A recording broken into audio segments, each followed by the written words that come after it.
శ్రీ గురుభ్యో నమ. గురుర్బ్రహ్మ గురుర్విష్ణు గురుర్దేవో మహేశ్వర గురు సాక్షాత్ పరం బ్రహ్మ తస్మై శ్రీ గురవే నమ.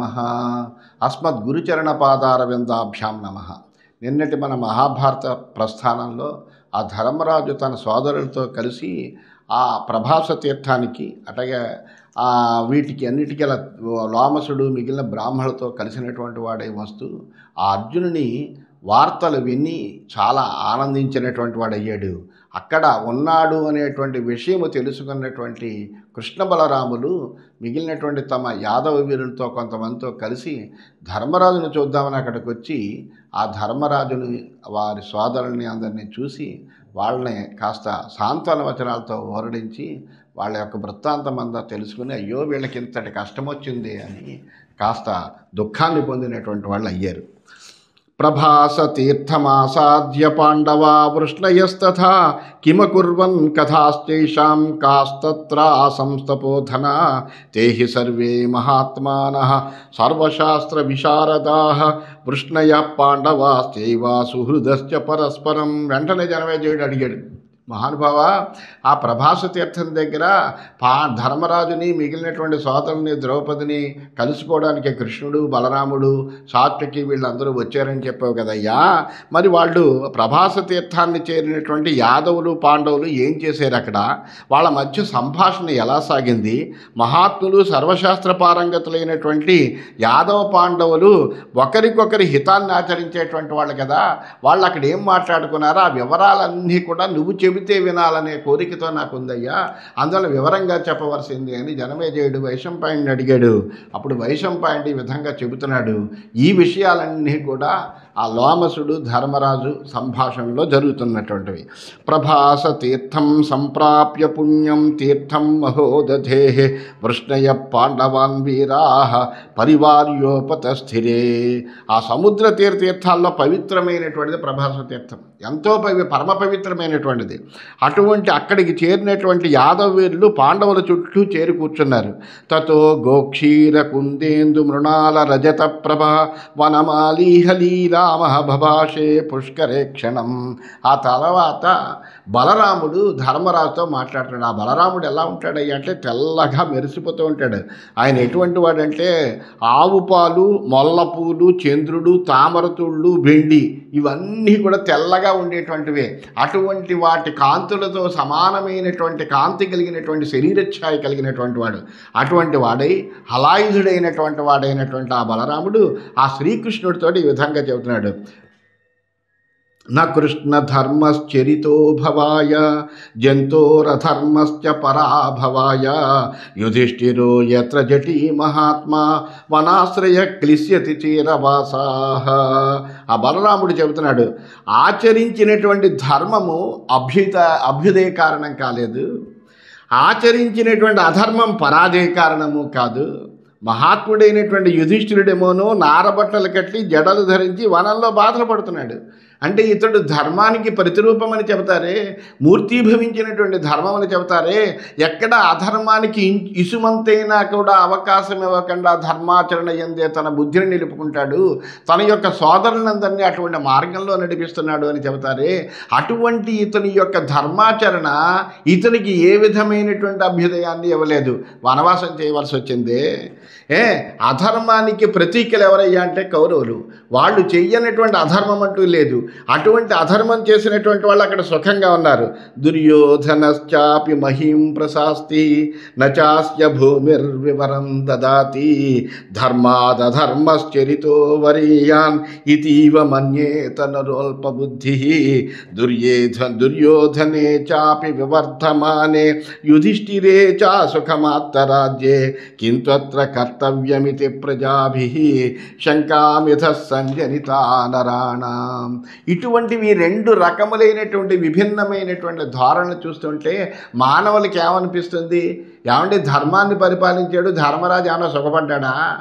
అనేకమైన కష్టాలు పడి సంవత్సరాల తరబడి వనవాసం చేస్తూ రాజ్యాన్ని పోగొట్టుకుని బాధలు పడుతూ తన కుటుంబాన్ని అంతటిని కూడా బాధల్లో పెట్టాడే. అందువల్ల ధర్మాచరణ చేస్తే ఏం జరుగుతుందండి పుణ్యఫలము అని అడిగితే ఎలాగా నరులు ఎటువంటి భావన చేస్తారు? అలాగే అధర్మాన్ని ఆచరించినటువంటి దుర్యోధనుడు సమస్తమైనటువంటి పృథ్వీ మండలాన్ని ఏకఛత్రాధిపత్యంగా ఆ మాయాజ్యోతం చేత ఈ రాజ్యాన్నంతని జయించినటువంటి వాడే హాయిగా పరిపాలిస్తూ సుఖం పొందుతున్నాడే. ఆ అధర్మపరాయణుడైనటువంటి దుర్యోధనుడు భూమిని పరిపాలిస్తున్నాడు. అతన్ని భూదేవి తనలో కలుపుకోవడం ఏం లేదు, అంటే అతడికి ఏమీ మరణం ఏం రాలేదు. మందబుద్ధులందరూ కూడా నరులు మానవులందరూ మనమందరం కూడా మందాహ సుమందమతయ అంటాడు భాగవతంలో. అందువలన మనం ఎటువంటి కలియుగంలో మానవులు ఎటువంటి వాళ్ళు అయ్యా అంటే శుద్ధమైనటువంటి మందబుద్ధి కలిగినటువంటి వాళ్ళు, ఏ విధమైనటువంటి తెలివితేటలు అన్నటువంటి వాళ్ళు అని అనుకోవడానికి వీలు లేదు వీళ్ళు, అటువంటి మందబుద్ధులు. అందువల్ల ఈ మందబుద్ధులైనటువంటి వాళ్ళు ఏం చేస్తారు? ధర్మం చేయడం కంటే అధర్మం ఆచరించడమే మేలని భావిస్తారు కదా. దుర్యోధనుడు ప్రతిదినము అభివృద్ధిని పొందుతుంటే ధర్మరాజు రాజ్యాన్ని కోల్పోయి దుఃఖిస్తుంటే మనుషులు ఏం ఆచరించాలనుకుంటారు అనే సందేహం వాళ్ళకు కలుగుతూ ఉంటుంది కదా అంటూ బలదేవుడు మాట్లాడుతున్నాడు. అయం సధర్మ ప్రభవో నరేంద్ర ధర్మే ధృత సత్య ధృతి ప్రదాత చలేధ్య రాజ్యాచ్చ ముఖాచ్చ పార్థ ధర్మాదపేతస్తు కథం వివర్ధేత్. ధర్మరాజు సాక్షాత్తుగా యమధర్మరాజు యొక్క కుమారుడు. ధర్మాన్ని సత్యాన్ని ఆశ్రయించి దానశీలి అయి ఉన్నాడు. ఎవరికి ఏం కావాలన్నా ఇస్తూనే ఉంటాడు. అటువంటి ధర్మజుడు రాజ్యాన్ని సుఖాన్ని విడుస్తాడు, కానీ ధర్మాన్ని మాత్రం విడవడు. ఎంత కష్టం వచ్చినప్పటికీ కూడా అతడు ధర్మాన్ని మాత్రం విడవడు. ధర్మాన్ని విడచి అసలు అభ్యుదయాన్ని ఎవడు పొందగలడయ్యా? కథన్ను భీష్మశ్చ కృపశ్చ విప్రః ద్రోణశ్చ రాజా చ కులస్య వృద్ధః ప్రవ్రాజ్య పార్థాన్ సుఖమాప్నువంతి ధిక్పాపబుద్ధీన్ భరత ప్రధానాన్. ఆ భీష్ముడు, కృపుడు, ద్రోణుడు, ధృతరాష్ట్రుడు వీళ్ళు మహా పెద్దలే, ధర్మశాస్త్రాలన్నీ తెలిసినటువంటి వాళ్ళే. అటువంటి వాళ్ళందరూ కూడా సభలో ఉన్నారే. అటువంటి వాళ్ళు కుంతీపుత్రుల్ని రాజ్యం నుండి బయటికి గెంటుతుంటే అది చూసి కూడా ఏమీ మాట్లాడకుండా వాళ్ళందరూ సుఖాన్ని అనుభవిస్తున్నారు. ఈ భరత కుల వృద్ధులు ఎవరైతే ఉన్నారో వాళ్ళకి అనేకములైనటువంటి నిందాగతులు పట్టుగాక. వాళ్ళ బుద్ధి ఎప్పుడు కూడా పాపం వైపే సాగుతుంది. ఎందుకంటే ధర్మం తెలిసి చెప్పకపోవడం కూడా నేరమే. మన ఎదురుకుండా ఒక రకమైనటువంటి అన్యాయం జరుగుతుంటే అన్యాయాన్ని చూసి ఇది అన్యాయం అని తెలిసి ధర్మశాస్త్ర విరుద్ధమైనటువంటి కార్యం జరుగుతోందని తెలిసి కూడా ఏమీ మాట్లాడకుండా మౌనంగా ఉండడం అనేటువంటిది కూడా అది అహితమైనటువంటిది, పాపకారణమైనటువంటిది. అటువంటి పాపానికి వీళ్ళు కూడా పాల్గొన్నారు కదా. అందువల్ల వాళ్ళ బుద్ధి ఎప్పుడు పాపం వైపే సాగుతోంది కదా. కిన్నామ వక్షత్యవని ప్రధానః పితॄన్ సమాగమ్య పరత్ర పాపః పుత్రేషు సమ్యక్ చరితం మయేతి పుత్రాన్ అపాపాన్ వ్యపరోప్య రాజ్యాత్. ఆ పాపాత్ముడైనటువంటి ధృతరాష్ట్రుడు పరలోకంలో ఇతడు చనిపోయిన తర్వాత పరలోకానికి వెళ్ళినప్పుడు అక్కడ పితృదేవతలను చూస్తే ఏమిటిరా నువ్వు ఏం చేసేవు, ఎటువంటి తప్పులు చేసావు, నీకంతటి రాజ్యాన్ని తీసుకొచ్చి అన్నగారవని అంధుడివైనప్పటికీ కూడా నిన్ను సింహాసనం మీద కూర్చోబెట్టినటువంటి ఆ పాండురాజుకి ఇంత ద్రోహాన్ని చేస్తావా అని ఆ పైన పితృదేవతలు అడిగితే ఏం సమాధానం చెబుతాడయ్యా ఈయన? తను చేసినటువంటి పనుల్ని ఎట్లా సమర్థించుకుంటాడు? ఆ పాండుపుత్రుల పట్ల నేను సక్రమంగా వ్యవహరించాను అని చెప్పగలడా ఇతడు? రాజ్యం నుంచి వెళ్ళగొట్టి మోసగించినటువంటి దానికి సమాధానం ధృతరాష్ట్రుడి దగ్గర ఏమున్నది? నాసౌ ధియా సంప్రతి పశ్యతి స్మ కిన్నామ కృత్వాహమచక్షురేవం జాత పృథివ్యామితి పార్థివేషు ప్రవ్రాజ్య కౌంతేయమితి స్మరాజ్యాత్. నేత్రాలతో ఏ పాపం చేయడం వల్ల నాకు ఇటువంటి అంధత్వం వచ్చింది అని అతను బుద్ధి ఆలోచించట్లేదు. అయ్యో నేను పుట్టంధుడినై పుట్టేనే, పూర్వజన్మలో ఎటువంటి పాపాన్ని ఆచరించానేమో ఈ జన్మలో అయినా కొంత పుణ్యాన్ని ఆచరిస్తే కనుక నేను చేసినటువంటి పాపాలకి నిష్కృతి కలుగుతుంది, మరో జన్మలో నాకు ఇటువంటి దుర్దశ పట్టదు అనేటువంటి ఆలోచన ఆ ధృతరాష్ట్రుడికి ఇసుమంతైనా లేదు కదా. ఆ కుంతీపుత్రుని రాజ్యానికి దూరం చేసి భూతలం మీద మళ్ళీ రాజులతో పుట్టితే కనుక నా దశ ఎలా ఉంటుంది, నేను ఎలాంటి వాడినే పుడతాను మళ్ళీ ఇప్పుడు కూడా పాపాలు ఆచరిస్తే అనే ఆలోచన ధృతరాష్ట్రుడికి రావటం లేదు కదా. నూనం సమృద్ధాన్ పితృలోకభూమౌ చ అమీకరాభాన్ క్షితిజాన్ ప్రఫుల్లాన్ విచిత్రవీర్యస్య సుతస్స పుత్రః కృత్వా నృశంసం బత పశ్యతి స్మ. ఆ విచిత్రవీరుడి యొక్క పుత్రుడైనటువంటి ధృతరాష్ట్రుడు, అతని పుత్రుడైనటువంటి దుర్యోధనుడు ఇటువంటి క్రూరమైనటువంటి పనులు చేసి పితృలోకంలో బంగారంలా మెరిసేటువంటి వికసించినటువంటి పువ్వులు కలిగినటువంటి వృక్షాలని నిశ్చయంగా కళ్ళలో చూస్తున్నారు వాళ్ళు. అంటే అర్థం ఏమిటంటే ఆ బంగారు వర్ణమైనటువంటి పుష్పాలు కలిగినటువంటి వృక్షాలను పితృలోకంలో ఉన్నటువంటివి చూస్తున్నారు అంటే వాళ్ళ కళల్లో కూడా చనిపోతే మనము ఈ పితృలోకంలో ఇటువంటి పరిస్థితులు ఎదుర్కొనవలసిందంటే చావుకి దగ్గరవుతున్నారు అని అర్థం. వాళ్ళ మృత్యు సమీపించింది అని అర్థం అన్నమాట. వ్యూఢోత్తరాంశాన్ పృథులోహితాక్షాన్ నేమాన్ స్మ పృచ్ఛన్ సశృణోతి నూనం ప్రాస్థాపయద్య సవనం శశంకః యుధిష్ఠిరం సానుజమాత్తశస్త్రం. దృఢమైనటువంటి భుజములు కలిగినటువంటి వాడు, విశాలమైనటువంటి నేత్రాలు కలిగినటువంటి పెద్దలు, ఆ భీష్మాదులు ఆ ధృతరాష్ట్రుడు ఏ విషయంలో ప్రశ్నిస్తాడో దాన్ని ఏమీ ఆచరించటం లేదు. సోదర సహితుడై ఆయుధధారి అయినటువంటి యుధిష్ఠిరుడి పట్ల భయంతో మోసంతో వాళ్ళు వనానికి పంపించారు. యోయం పరేషాం పృతనాం సమృద్ధాం నరాయుధో దీర్ఘభుజో నిహన్యాన్ శ్రుత్వైవ శబ్దం హి వృకోదరస్య ముంచంతి సైన్యాన్ శకృత్సమూత్రం. గొప్ప బాహువులు కలిగినటువంటి శత్రువుల్ని శస్త్రాస్త్రాలు కూడా లేకుండా చంపగలిగినటువంటి మహాబాహుబలం కలిగినటువంటి భీమసేనుని సింహనాదం విని శత్రుగణాలు ఒక్కసారిగా మలమూత్రాలు విసర్జిస్తూ ఉంటారే, అంతటి పరాక్రమవంతుడు. పిపాసాద్భృశస్తరస్వి సమేత్య నానాయుధ బాణపాణి వనే స్మరన్ వాసమిమం సుఘోరం శేషం న కుర్యాదితి నిశ్చితం మే.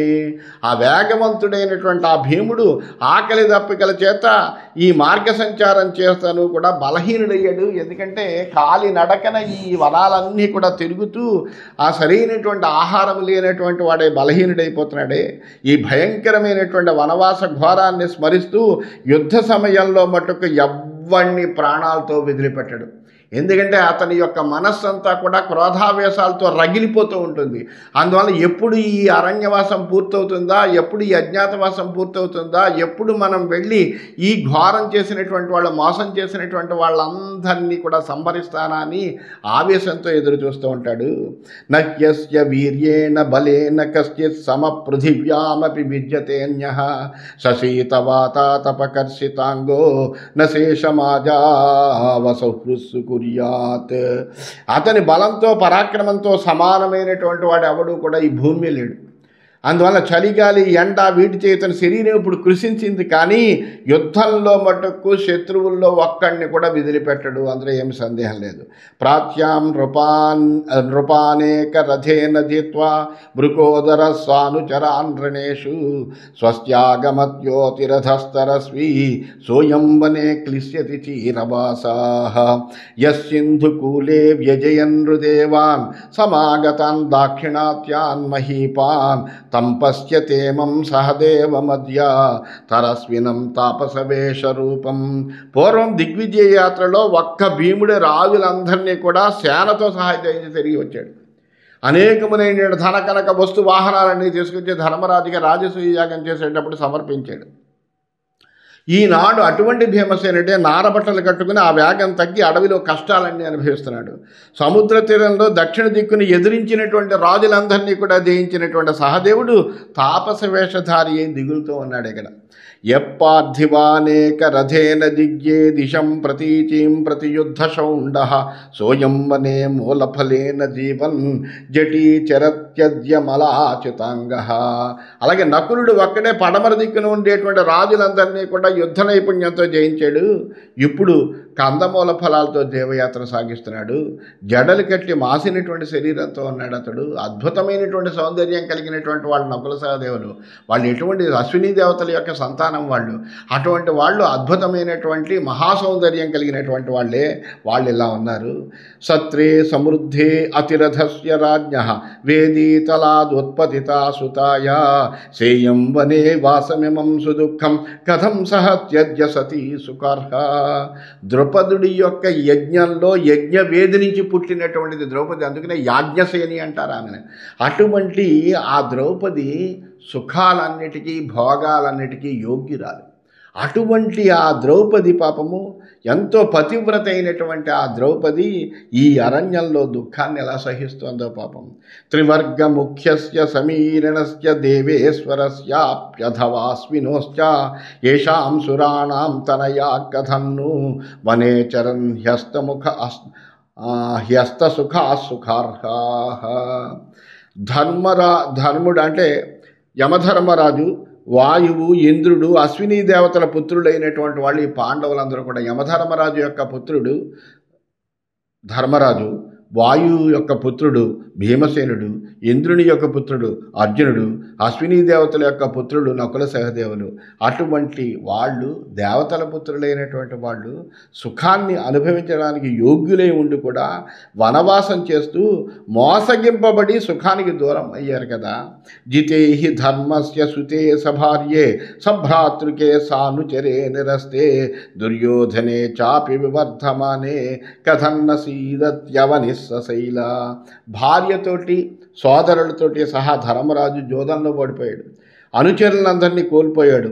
అవినీతి పరాయణుడైనటువంటి దుర్యోధనుడు వృద్ధిని పొందుతుంటే పర్వత సహితమైనటువంటి ఈ భూమి ఎందుకు కుంగిపోవట్లేదో అర్థం కావట్లేదు. ఎందుకంటే ఎంత అధర్మవర్తనుడైనటువంటి ధర్మరాజుని మహీపాలుడుగా ఈ భూమిని అంతటినీ పరిపాలించేటువంటి రాజుగా ఆ భూమాత ఎలా సహిస్తుందో అర్థం కావట్లేదు అని బలదేవుడి మాటలన్నీ మాట్లాడుతున్నాడు ధర్మరాజుతోటి. ఇది శ్రీమన్ మహాభారతే వనపర్వణి తీర్థయాత్రా పర్వణి లోమస తీర్థయాత్రాయాం బలరామవాక్యే 19+శతమోధ్యాయ. ఈ విధంగా శ్రీమన్ మహాభారతంలో వనపర్వంలో, తీర్థయాత్రా పర్వం అనే ఉపపర్వంలో, లోమస తీర్థయాత్రలో బలరామ వాక్యం అనేటువంటి 119వ అధ్యాయం అయింది. 120వ అధ్యాయంలోకి మనం ప్రవేశించాం. అప్పుడు సాత్యకి ఈ మాటలన్నీ విన్నాడు. విన్న తర్వాత సాత్యకి మాట్లాడుతున్నాడు. నరామ కాల పరిదేవనాయ యదుత్తరం తత్ర తదేవ సర్వే సమాచరామో హ్యవతీత కాలం యుధిష్ఠిరో యజ్ఞపి నాహ కించిత్. సాత్యకి చెబుతున్నాడు, బలరామ ఇది కూర్చుని బాధపడేటువంటి సమయం కాదయ్యా, మనం ముందుగా ఏదో ఒకటి చెయ్యాలి, దీనికి ఒక ప్రతిక్రియ చెయ్యాలి. మనము అది అందరం కలిసి మాత్రం చెయ్యాలి. కానీ ధర్మరాజు మనకేమీ చెప్పకపోయినా కాలయాపన చేయకుండా మనం శత్రువులకి తగినటువంటి సమాధానం మనం చెప్పాలి. ఏనాథవంతోద్య భవంతి లోకే తేనాత్మనా కర్మ సమారభంతే తేషాంతు కార్యేషు భవంతి నాథాః శిబ్యాదయో రామ యథా యయాతే. ఈ లోకంలో ఎవరికి ప్రభువులు ఉన్నారో, ఎవరికి సహాయకులు ఉన్నారో వాళ్ళందరూ స్వయంగా ఏ పనిని కూడా ప్రారంభించవలసినటువంటి అవసరమే లేదు. వాళ్ళకి అన్ని పనుల్లోనూ సహాయకులు ఉంటారు, స్నేహితులు ఉంటారు. యయాతిని ఉద్ధరించడంలో శిబి మొదలైనటువంటి వాళ్ళు సహాయపడలేదా? అలాగే ధర్మరాజే రావక్కర్లేదు, ధర్మరాజుకి సహాయకులుగా మనమే ఏదైనా పని చెయ్యాలయ్యా. ఏషాం తథా రామ సమారభంతే కార్యాణి నాథా స్వమతేన లోకే తే నాథవంత పురుష ప్రవీరాః నానాథవత్ కృచ్ఛ్రమవాప్నువంతి. ప్రపంచంలో ఎవని పనులైనా సరే అతని సహాయకులు ఆలోచించి ప్రారంభిస్తారో ఆ పురుష శ్రేష్ఠులే సరైనటువంటి సహాయకులు కలిగినటువంటి వాళ్ళు. అంటే మనకు సహాయకుడు ఉన్నాడు అంటే కనుక వాడు మన యొక్క బాధ్యతని, మన యొక్క కష్టాన్ని, మన యొక్క సుఖాన్ని సమానంగా పంచుకుంటాడు, మనకు అభివృద్ధిని తీసుకొస్తాడు అనేటువంటి నమ్మకం అతనికి కలగాలంటే ఆ సహాయకుడు చేయవలసినటువంటి కార్యాన్ని తప్పనిసరిగా ఆచరించాలి. అందువలన అప్పుడు వాళ్ళు అనాథల్లా ఏ విధమైనటువంటి కష్టాన్ని పొందరయ్యా. కస్మాదిమౌ రామ జనార్దనౌ చ ప్రద్యుమ్న సాంబౌ చ మయా సమేతౌ వసంచరణ్యే సహసోదరీయ త్రైలోక్యనాథానభిగమ్య పార్థాః. ఈ బలరాముడు, కృష్ణుడు, ప్రద్యుమ్నుడు, సాంబుడు నాతో కలిసి త్రైలోక్యనాథులు వాళ్ళని సేవిస్తున్నా పార్థులు అరణ్యంలో ఏ కారణం చేతనిస్తున్నారు? ఎందుకంటే మనందరినీ కూడా ముల్లోకాల్లో ఉండేటువంటి వాళ్ళందరూ సేవిస్తున్నారు. అంతటి ప్రతిభ కలిగినటువంటి వాళ్ళము, అంతటి పూజనీయమైనటువంటి స్థితిలో ఉన్నటువంటి వాళ్ళం. అటువంటి పరిస్థితుల్లో ఉన్నా కానీ ఈ పాండవులు పాపము అరణ్యంలోనే నివసిస్తున్నారు. అంటే మనము వాళ్ళకి తగినటువంటి విధంగా సహాయపడలేకపోతున్నామేమో అని నాకు అనిపిస్తుంది. నిర్యాతు సాధ్వద్య దశార్హసేన ప్రభూతనానాయుధ చిత్రవర్మ యమక్షయం గచ్చతు ధార్తరాష్ట్ర సబాంధవో వృష్ణిబలాభిభూత త్వం హేన కోపాత్ పృథివీమపీమాం సంవేష్టయే స్థిష్టతుషారంగధన్వా సధార్తరాష్ట్రం జహి సానుబంధం వృత్రం యథా దేవపతిర్మహేంద్ర. చిత్రమైనటువంటి విచిత్రమైనటువంటి ఆయుధాల్ని కవచాల్ని ధరించి యాదవ సేన అంతా కలిపి ఇవాళ యుద్ధానికి బయలుదేరాల కౌరవుల మీద. అదే ఉత్తమమైనటువంటి పనిగా నాకు అనిపిస్తోంది. ఆ దుర్యోధనుడు యాదవ సేన చేత జయింపబడి బంధు సోదర బలగాలతో యముని వద్దకు వెళ్ళుగాక అంటే మనం ఇప్పుడే వెళ్ళి ఆ కౌరవుల మీద యుద్ధం ప్రకటిద్దాము, ఆ కౌరవులందరినీ కూడా నాశనం చేద్దాము అని అంటున్నాడు. భగవానుడు అయినటువంటి శ్రీకృష్ణుడు ప్రత్యేకంగా పాల్గొకపోయినా పర్వాలేదు, మీరు క్రోధాగ్నితో ఈ భూమండలాన్ని అగ్నిజ్వాలలో మండించగలరు. నువ్వు ఒక్కడ చాలవయ్యా బలరామ, నువ్వు యుద్ధానికి బయలుదేరితే చాలు వాళ్ళందరూ కూడా నశిస్తారు. అందువల్ల అది దేవరాజు అయినటువంటి మహేంద్రుడి పరివారంతో కూడినటువంటి వృత్తుణ్ణి ఏ విధంగా అయితే చంపుతాడో అలా నువ్వు అక్కడ యుద్ధానికి వెళ్తే ఆ దుర్యోధనుడిని సంహరించడం అనేటువంటి పెద్ద కష్టం కాదు. అందువల్ల వెంటనే మనం యుద్ధానికి వెడదాము. భ్రాతాచమేయస్స సఖా గురుశ్చ జనార్దనస్యాత్మసమశ్చ పార్థ యదర్థమైచ్చన్మనుజాస్సు పుత్రం శిష్యం గురుశ్చ ప్రతికూలవాదం. సోదరుడు, స్నేహితుడు, గురువు శ్రీకృష్ణుడికి ఆత్మబంధువైనటువంటి అర్జునుడు కూడా ఇప్పుడు ఇక్కడ లేడు. దేని కొరకు మానవులు మంచి కుమారుణ్ణి, గురువుకు ప్రతికూలం కానటువంటి శిష్యుణ్ణి కోరుకుంటారో అటువంటి సమయం ఇప్పుడు మనకు ఆసన్నమైంది. యదర్థం అభ్యుద్యతముత్తమం తత్ కరోతి కర్మాగ్ర్యమపారణీయం తస్యాస్త్రవర్షాణ్యహముత్తమాస్త్ర నిహత్య సర్వాణి రణేభిభూయ. యోగ్యుడైనటువంటి శిష్యుడు, ఉత్తమమైనటువంటి పుత్రుడు శస్త్రాస్త్రాలు ధరించి అపారమైనటువంటి పరాక్రమాన్ని చూపించవలసినటువంటి సమయం ఇది. నేను అక్కడనే యుద్ధభూమిలో గొప్ప గొప్ప ఆయుధాలతో శత్రువులందరినీ కూడా అస్త్రవర్షంతో నాశనం చేసి సైనికులందరినీ కూడా జయిస్తాను. అట్టి వాళ్ళు మాకు కూడా ఉన్నారు. అందువల్ల మనం అందరం ఈ పరాక్రమంతో వెంటనే యుద్ధానికి వెళ్ళడం అనేటువంటిదే చాలా ఉత్తమమైనటువంటి పనిగా నాకు అనిపిస్తోంది అయ్యా. కాయాచ్చిర సర్ప విషాగ్నికల్పై శిరోత్తమైరున్మధితాశ్చ రామ ఖడ్గేన చాహం నిశితేన సంఖ్యే కాయాశిరస్తస్య బలాత్ ప్రమధ్య.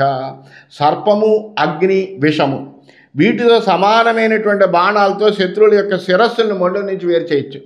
యుద్ధభూమిలో తీక్ష్ణధార కలిగినటువంటి ఖడ్గంతో వాళ్ళ శిరస్సులన్నీ కూడా నేను బలంగా నరుగుతాను. తతోస్య సర్వాన్ అనుగాన్హనిష్యే దుర్యోధనం చాపి కురుంస సర్వాన్ ఆత్తాయుధం మామిహ రౌహిణేయ పశ్యంతు భైమా యుధి జాత హర్షాః. ఆ దుర్యోధనుణ్ణి, అతని యొక్క సైనికులందరినీ కూడా, కౌరవులందరినీ కూడా నేను చంపేస్తాను.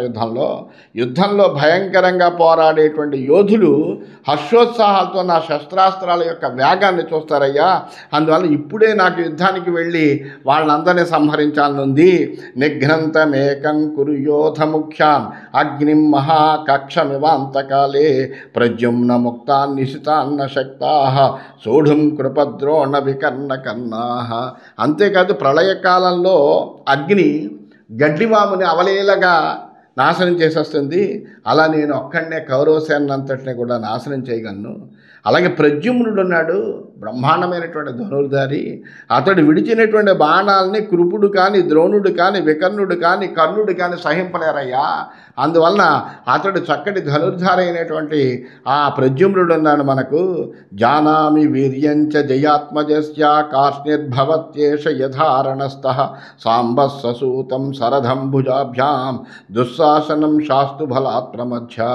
అలాగే అభిమన్యుని పరాక్రమం తెలిసినటువంటి వాడని నేను. సమరభూమిలో నిలిచినటువంటి ప్రద్యుమ్నుడి శక్తి కూడా నాకు తెలుసు. వీరశ్రేష్ఠుడైనటువంటి సాంబుడు దుశ్శాసనుని అణచిపెట్టి తన రెండు చేతులతోటి సారథి రథాలతో కూడినటువంటి దుశ్శాసనుడిని శాసించగలడు. వాడి పేరే దుశ్శాసనుడు, అంటే శాసించడానికి యోగ్యం కానివాడని మాట.